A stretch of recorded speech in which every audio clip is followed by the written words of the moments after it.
정치부 이혁근 기자 나와 있습니다. 어서 오세요. 예. 앞서 윤석열 대통령이 워싱턴 선언에 대해서 나토보다 실효성이 있을 것이다 이렇게 얘기를 했어요. 실제 한반도 상황 어떤 변화가 생기게 되는 겁니까? 일단 우리나라에 미국 핵무기가 고정적으로 배치되진 않습니다. 예. 대신 정기적으로 핵 무장을 한 미국 전략자산이 한반도에서 작전을 수행한다는 거죠. 핵미사일을 싣고 있는 미국의 전략 핵 잠수함과 전략 폭격기가 우리 바다와 하늘을 누빌 수 있다는 의미입니다. 그 효과에 대해 대통령실은 이렇게 설명했습니다. 우리 국민들이 사실상 미국과 핵을 공유하면서 지내는 것처럼 느끼시게 될 것으로 생각합니다. 김태호 차장의 이 핵공유 발언이 논란이 되기도 했는데 실제로 어느 수준에서 미국의 핵무기가 우리하고 공유되는 건가요? 미국의 핵무기를 우리 마음대로 가져다 쓸 수는 없습니다. 예. 실제 핵무기 사용을 최종 승인하는 건 미국 대통령의 권한이고요. 워싱턴 선언을 통해 우리나라는 미국 핵무기에 대한 정보를 공유하면서 한반도에서 핵무기가 어떻게 기획되고 운용되는지 미국과 협의할 수 있게 됐습니다. 미국이 핵 자산에 관한 정보와 이 기획 또 거기에 대한 대응 실행을 누구와 함께 공유하고 의논한 적이 없기 때문에 새로운 확장 억제 방안이고 그렇기 때문에 더욱 강력하다고 자신할 수 있습니다.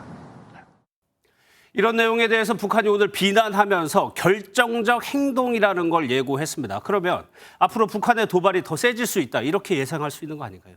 맞습니다. 그런 전망이 우세합니다. 예. 일단 북한이 쏘는 미사일의 각도가 낮아질 수 있습니다.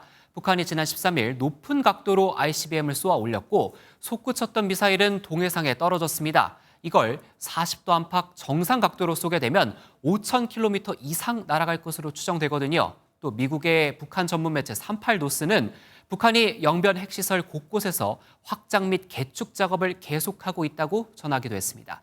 북한의 도발 수위가 올라가면 한반도 정세가 급격히 얼어붙으면서 한국과 미국, 일본 모두 긴장감이 높아지게 됩니다. 예. 북한 말고요. 한미 정상회담을 주의 깊게 보고 있는 나라가 바로 중국이에요. 그동안 반응 안 좋았고요.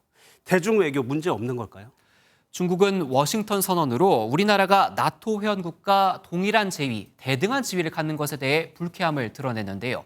오늘 하버드대 석학이 윤 대통령에게 이와 관련된 질문을 했습니다. 한번 들어보시죠. I noticed that China issued a statement condemning the Washington Declaration. Will this hurt your relations with China?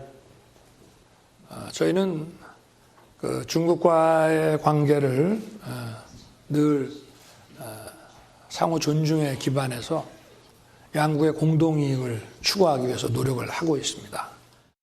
외교부는 한미 정상성명이 특정국을 겨냥한 게 아니라는 입장을 중국 측에 전하기도 했습니다. 예. 마지막으로 하나 더요. 앞서 리포트에서 여야가 극과 극의 평가를 내놨는데 실제 성과와 한계는 뭐라고 봐야 됩니까? 미국의 핵 정책에 우리 목소리를 반영할 수 있는 틀은 마련이 됐습니다. 예. 핵 협의 그룹이라는 제도적인 발언권을 가져왔다는 거죠. 넷플릭스에 3조 3천억 원 투자를 이끌어낸 것도 경제적 성과로 꼽힙니다. 다만 현대차를 압박하던 IRA와 삼성전자를 옥죄던 반도체법에 대해선 구체적인 해결책이 안 나왔다는 지적이 나오는데요. 이에 대해 대통령실 관계자는 동맹이기 때문에 우리 기업의 부담과 불확실성을 줄여달라는 예외적 조치를 하기 위해선 상당히 기술적이고 세부적인 국가 간 협의가 필요하다고 밝혔습니다. 알겠습니다. 잘 들었습니다. 이혁근 기자였습니다.